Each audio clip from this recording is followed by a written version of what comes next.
je préside la FMP, qui est une fédération mutualiste parisienne, qui est un petit peu le fer de lance, j'allais dire, du secteur mutualiste de Clésia. Donc après avoir été administrateur chez Clésia et président de Clésia, c'est-à-dire que j'ai été à l'origine de la fusion entre Déo et puis Mornay, donc qui a conduit à la création de Clésia. Et puis ancien confédéral de Force ouvrière, chargé du secteur de protection sociale complémentaire, président de l'ARCO, mais je m'arrête là. Parce que ça fait beaucoup de sinon, on va passer toute l'interview à faire ton CV. Alors Bernard, est-ce que tu peux nous dire quelle était ta position dans le combat sur les désignations ? Quelle était ta position pour ou contre les désignations ? Je suis un farouche partisan de la négociation collective. Donc je rappelle souvent d'ailleurs l'intérêt que nous avons porté à la loi de février 50 sur la liberté de négociation et qui nous a permis, au-delà du droit du travail, de développer la protection sociale, c'est-à-dire la retraite complémentaire, notamment. Je pense que c'est un acquis important. Et puis derrière, au-delà de la retraite complémentaire, tout ce qui était protection sociale sur le gros risque, c'est-à-dire l'incapacité, l'invalidité, le décès, et puis la santé. Alors est venu se greffer à partir de ce moment-là ce qu'on a appelé les clauses de désignation. Pourquoi ? Tout simplement parce qu'on voulait, dans les branches professionnelles, pouvoir piloter notre régime, pouvoir choisir notre assureur, et puis éviter les effets de concurrence et permettre à l'ensemble des salariés d'une branche professionnelle de bénéficier exactement des mêmes droits, des mêmes avantages, des mêmes protections sociales, s'agissant à la fois du gros risque et puis de la santé. Mais l'intérêt, c'était pas tellement la santé d'ailleurs, c'était surtout la protection sociale lourde. Il fallait quand même bien se rendre compte, à une certaine époque, les salariés, lorsqu'ils tombaient en invalidité ou en incapacité de travail, ils avaient 50% d'un plafond de sécurité sociale maximum. Donc, tout l'intérêt pour nous, c'était d'essayer de protéger au maximum, en cas de coup dur, l'ensemble des salariés, qu'ils soient cadres ou d'ailleurs non cadres. Dans les négociations collectives, les organisations syndicales ont compris tout l'intérêt de pouvoir, au-delà de la retraite complémentaire, sur la protection sociale, mettre en place des garanties qui permettent d'aller au-delà de ce que la sécurité sociale allait octroyer à l'ensemble des salariés, mais qui était souvent pas suffisant pour pouvoir couvrir l'ensemble des salariés.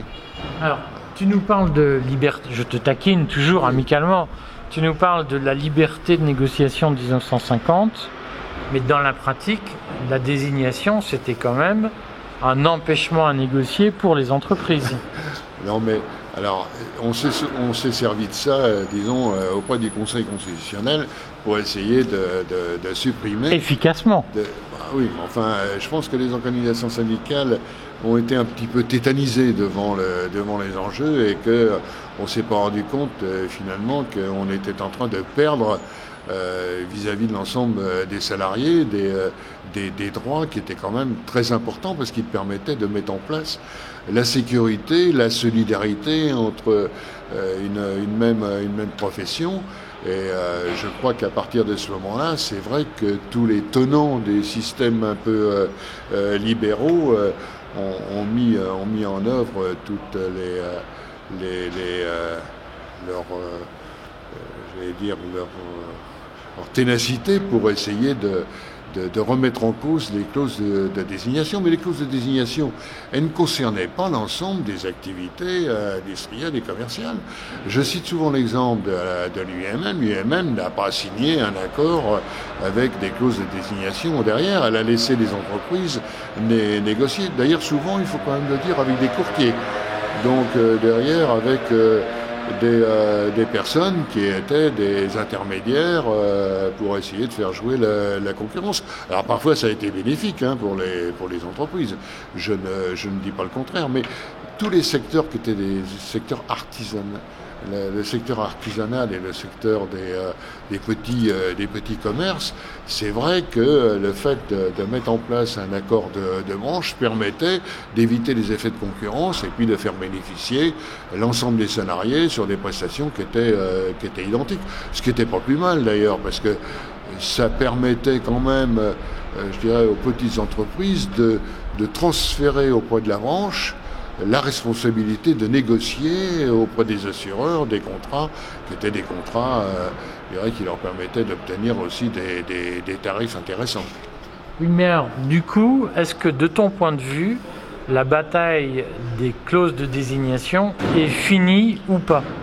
Ah, bon, disons que ça va être compliqué aujourd'hui. Je pense que moi j'avais un peu rêvé que sur le gros risque, parce que ça m'apparaît comme étant plus important, parce que derrière les prestations en matière d'invalidité, d'incapacité et de décès, c'est des sommes importantes qui sont en jeu. Et donc la santé, je ne vais pas dire que c'est secondaire, mais on aurait pu, sur le gros risque, parce que l'approvisionnement est important, on oublie souvent de dire que quelqu'un qui change d'assureur, s'il n'y a pas les provisionnements nécessaires pour les capitaux d'essai, ça veut dire qu'un employeur peut se retrouver facilement devant les tribunaux par un salarié au motif qu'il n'a pas provisionné les sommes en cas de décès.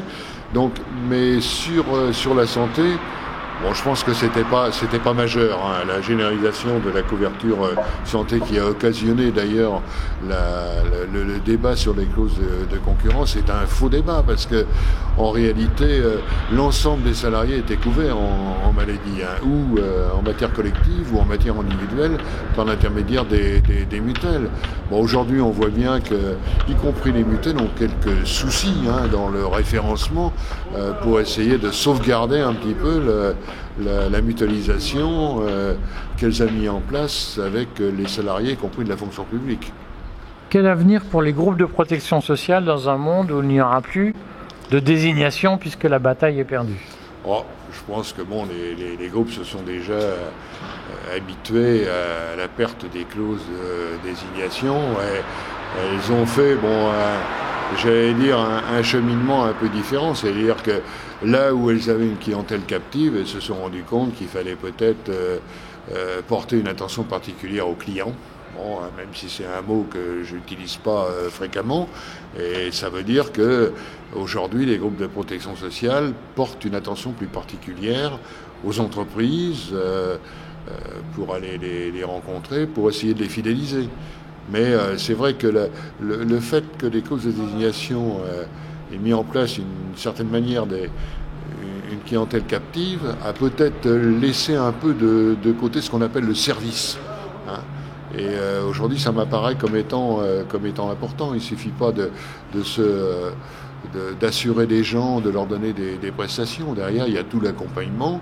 Et c'est pour ça qu'on voit tous les groupes de protection sociale aujourd'hui, mais ce n'est pas simplement que les groupes de protection sociale, porter une attention particulière sur l'accompagnement au travers des services. C'est comme ça qu'on a mis en place le haut degré de solidarité, d'une part, l'action sociale, mais dans ce domaine-là, je pense que les groupes de protection sociale ont un atout.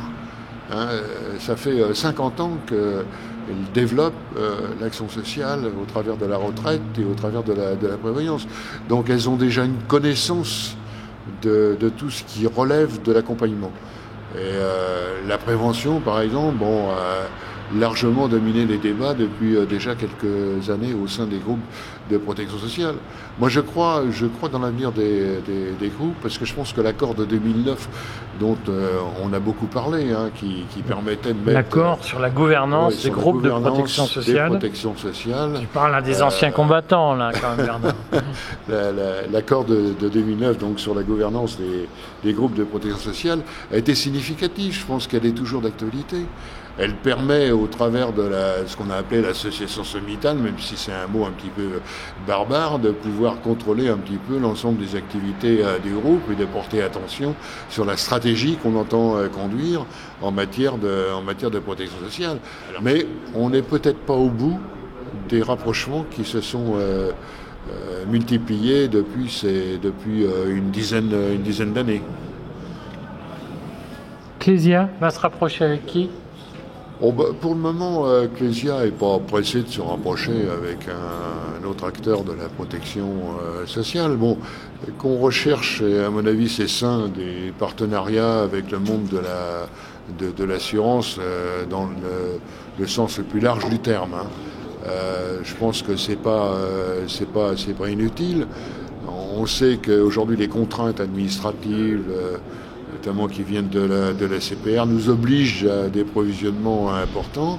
Et de ce fait, on le voit bien quand on regarde la protection sociale dans son ensemble, on voit bien qu'il y a une recherche, je ne vais pas dire une course à l'échalote au niveau du chiffre, mais pour essayer de rentrer quand même dans le top 5.